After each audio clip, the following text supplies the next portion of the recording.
Bom dia, galerinha do segundo ano. Estamos aí na nossa terceira semana, se eu não me engano. Acho que é a terceira semana dessa, dessa etapa aí de quarentena. Se Deus quiser, isso vai acabar logo logo.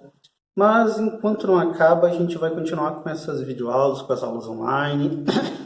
Enfim, vamos dar continuidade aí. Turminha, vamos falar agora do perfil da população brasileira, ok? Esse assunto está lá na página 17. Esse assunto vai finalizar aí. Isso, esse assunto ele vai finalizar o nosso módulo 5. E a gente vai dar entrada aí no módulo 6, ok? O módulo 6 ele vai ser bem simples também, ele vai ser bem curto, então vai dar para a gente trabalhar todo o módulo 7, todo o módulo 6, 7 e 8 aí todo o módulo 6, perdão, nesse primeiro bimestre, ou nesse segundo bimestre, ok? Então vamos lá, galera. A distribuição populacional no território. Galera, o Brasil ele tem atualmente em torno de 204 milhões de habitantes distribuídos no seu território. Somos o quinto maior país do mundo em população e em território também. Turminha, mas essa distribuição ela não ocorre de forma igualitária, ou seja, tem uma distribuição desigual. Vocês podem observar que a maior área, geralmente de populações, a maior densidade demográfica está envolto ali das faixas litorâneas, ou seja, das regiões próximas à costa. Talvez também pelo desenvolvimento econômico que surgiu nessas regiões. Lembrando que foi a primeira área a ser colonizada, foi o litoral brasileiro. Então, normalmente, uma questão de lógica, né? Essas áreas aí elas teriam um desenvolvimento mais antigo e assim tendo um desenvolvimento maior e tendo uma densidade demográfica também maior. Turminha, até 1970 a população brasileira ela era majoritariamente rural. Quase toda a população era rural, mas esse quadro se inverteu de formas que hoje, basicamente, 150 milhões de pessoas vivem em áreas urbanas, ou seja, sobra aí uns 54 milhões, mais ou menos, aí, vivendo em áreas rurais. Galera, só para vocês terem ideia dessa mudança, tudo tem a ver aí com o processo com a forma que foi colonizado, com os processos de expansão, a qual a gente vai ver mais para frente, que é a marcha para o oeste, que foi idealizada aí por Vargas, que foi desenvolver o setor industrial no centro do país, e tudo isso aí foi influenciando como se diz, colonizar não, porque o Brasil já estava colonizado aí, a distribuir a população pelo território. Galerinha, vamos lá para a página 18, falar do crescimento populacional e a transição demográfica. Galera, o Brasil ele sofreu por um intenso crescimento populacional a partir da década de 1960, ok? De 1960 a 1910, o número cresceu bastante. O número a população brasileira ela teve, pode-se dizer assim, uma explosão demográfica. Galera, em 1930, o crescimento ele estava sendo influenciado ali pelas migrações que aconteceram ali no final do século XIX e final do século XIX e início do século XX, que estava naquela época ali do fim da mão de obra escrava. Então, o Brasil ele teve um processo eu vou dizer assim, eles tentaram embranquecer a população, ou seja, eles começaram a trazer imigrantes deram ofertas, programas que incentivassem a imigração. Geralmente a imigração europeia aqui para o Brasil, ok? Em vez de eles pagar a mão de obra escrava, enfim, eles simplesmente preferiram aderir à mão de obra imigrante. Galerinha, em 1940, o Brasil, devido a todo esse processo, ele teve um crescimento vegetativo aí positivo. E em 1960, a taxa de crescimento, taxa de crescimento, ela, como é que eu posso dizer? Ela diminuiu um pouco. Mas eu falo assim, professor, mas como assim? Você falou que em 1960 a 1910 teve quase uma explosão demográfica e tudo mais. Galerinha, aconteceu o seguinte. Teve uma queda na taxa de mortalidade. Essa queda na taxa de mortalidade e não diminuindo a taxa de natalidade fez com que a população crescesse.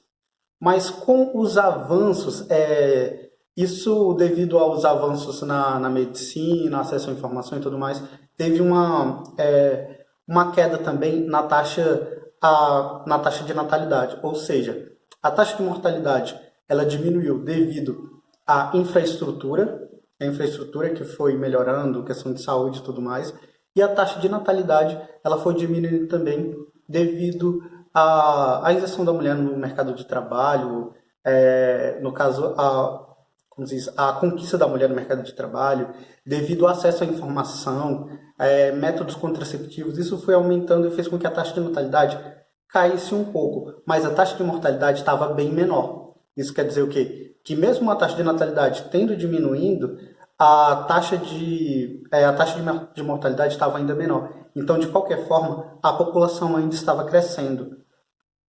Mas com o decorrer do tempo, com o decorrer dos anos, a taxa de fecundidade ela também diminuiu. Professor, como assim? Simples, as pessoas estavam tendo menos filhos por família. Vocês podem observar aí que na página 19, que aí tem um modelo da taxa de fecundidade aí. Galera, antigamente as pessoas costumavam ter de 5, 4, acima de 3 filhos. Hoje em dia, depois as pessoas começaram a ter 3 filhos e agora as pessoas estão optando para ter 2 ou 1 filho. Ou seja, a taxa de fecundidade por família está diminuindo bastante. Então isso quer dizer o quê? Que a população está passando por uma transição demográfica. Ou seja, a população está começando a envelhecer. Ok? Turminha, vamos lá para a página 20, que é onde entra nesse assunto aí que a gente está falando aí, que é, no caso, uma população em processo de envelhecimento. A gente tem 2 gráficos aí, 2 pirâmides etárias. Tem a pirâmide etária aí de 1960, perdão, só sei. De 1960, vocês podem observar que a população idosa ela era bem pequena e tinha uma grande taxa de natalidade, ia diminuindo, ou seja, a pirâmide ela tinha um formato bem nítido. Já em 2010, você pode observar que o quê? Que o corpo da pirâmide está mais largo que a base. E que o corpo da pirâmide está mais largo que a base e que o topo da pirâmide ele teve um enlarguecimento gigantesco se comparado ao de 1960, ou seja, a população ela está envelhecendo. Ou seja, se vocês observarem aquela população, essa pirâmide etária de 1960, essa base aí que está grande, ela se tornou quase esse topo aí em 2010, quase totalmente aí, ok? Isso para vocês terem uma ideia no caso do envelhecimento da população. Isso por um lado, é algo bom, porque significa que a população ela como se diz, ela tá tendo um melhor acesso à saúde. Professor, os hospitais são ruins. Sim, os hospitais são ruins, precisa melhorar muito, precisa. Mas comparado antigamente, a situação da saúde ela tá bem melhor. Então tem aí como se diz, uma questão aí que fica nítido aí nas pirâmides etárias, que a população ela está vivendo mais. Ou seja, em alguns pontos talvez a criminalidade esteja diminuindo, talvez. O acesso a informações, o acesso à saúde melhorou um pouquinho, isso faz com que as pessoas elas tenham uma qualidade de vida melhor. E tendo uma qualidade de vida melhor, faz com que, logicamente, elas acabem tendo uma longevidade aí maior também, ok? Turminha, mas temos alguns desafios do envelhecimento populacional. O que são esses desafios? Galera, a saúde no Brasil, embora ela tenha melhorado um pouco, ela ainda não é aquele modelo de saúde. E geralmente a população idosa, ela requer muito do sistema de saúde. Isso faz o quê? Isso faz com que, às vezes, acaba gerando uma sobrecarga no sistema de saúde. Professor, mas eu quase não vejo idosos no hospital. É só um exemplo, ok, galera? Ou seja, para continuar com essa massa idosa, vou colocar assim, com a população vivendo mais, precisa ter uma infraestrutura melhor, que acolha melhor os idosos, precisa ter programas, precisa ter incentivo. Professor, mas isso não já tem? Tem, mas ainda não tem uma qualidade tão eficiente. E isso acaba gerando, às vezes, um peso, dependendo da cidade, dependendo da população do local ali, acaba gerando um peso no sistema de saúde. Turminha, e isso requer o quê? Requer dos governantes investir mais nessas áreas. E sem falar também na questão previdenciária aí. Porque com a população envelhecendo, aí é onde tem como se diz? Aí é onde a população economicamente ativa, ela acaba diminuindo. E isso acaba gerando um peso muito grande sobre ela. Então, geralmente tem o aumento de impostos, geralmente tem as reformas previdenciárias, ao qual geram muitas críticas, que foi o aumento da idade para se aposentar. Ou seja, isso é tudo reflexo aí do envelhecimento populacional, para tentar tirar um pouquinho do peso aí das contas públicas.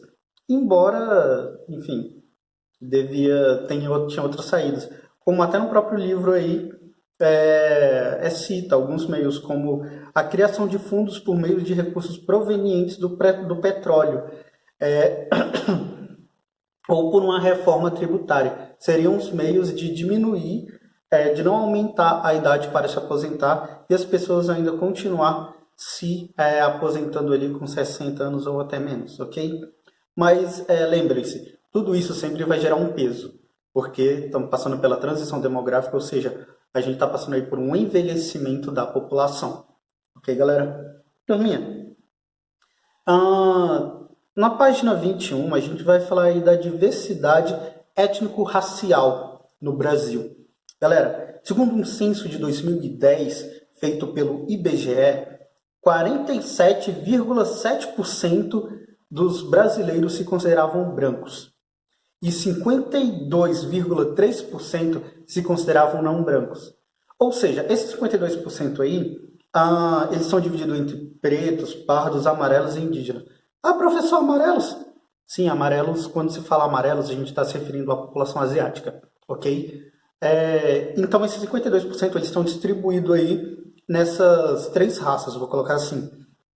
São de pretos, pardos, amarelos e indígenas. Embora, como eu falei na última aula, a população, a comunidade negra, ela tenta quebrar um pouquinho esse termo aí do pardo, porque eles falam que o pardo, na verdade, ele é o negro. E se a gente for tratar em questões históricas, o pardo, antigamente, lá na época de 1870 por aí e tal, no século XIX, século XVIII e XIX, pardo era aquele descendente de um escravo alforriado, entende?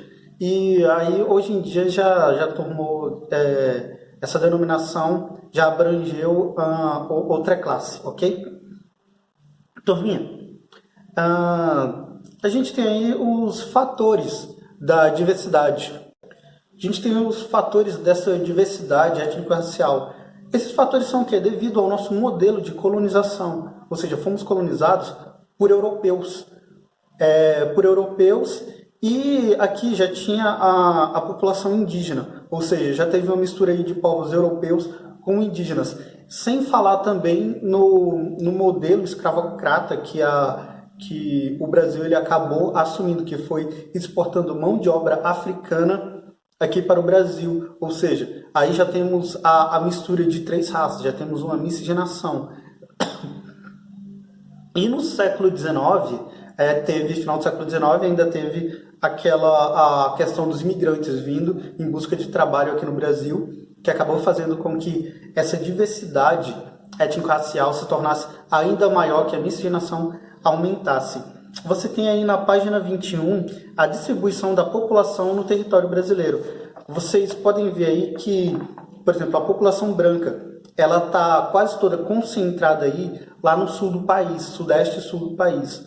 A gente tem a parda. A parda, ela abrange aí quase todo o território nacional em grande escala. Vocês podem ver que está na região centro-oeste, nordeste, na região norte aí em peso. Lógico, na região sul, assim como a branca também, na norte tem, mas vocês podem ver que é com menor intensidade.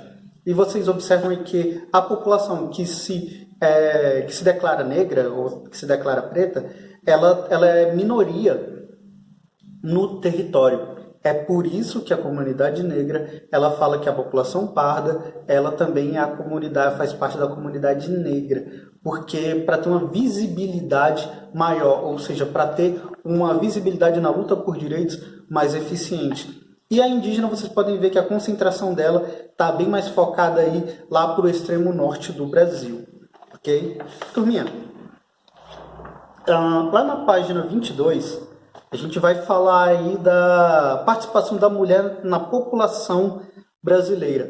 Galera, isso é um tema muito importante, por quê? Porque 51,4% da população brasileira é composta por mulheres, mas a mulher ainda quase não tem uma visibilidade no nosso meio. Turminha, a mulher durante um bom tempo, e ainda está sendo, ela é minoria no mercado de trabalho, mas em compensação ela é maioria nas universidades. Isso tem um reflexo na taxa de fecundidade. Por quê? Porque antigamente a visão da mulher era simplesmente cuidar da casa e dos filhos. E na história a visão da mulher era simplesmente aquela de procriar. Não é brincadeira, a visão da mulher era essa. Graças a Deus essa visão mudou bastante. E a mulher está conseguindo o reconhecimento do seu espaço na sociedade. E aí é onde a gente tem mulheres elas são maioria na universidade, elas estão buscando mais ali, elas não estão tão dependentes dos homens, elas estão reconquistando, vou colocar assim, não conquistando, porque esse espaço já era delas, seu espaço aí no mercado de trabalho, estão conseguindo empregos melhores, estão conseguindo áreas que antigamente eram só dominadas por homens, as mulheres já têm a sua participação aí.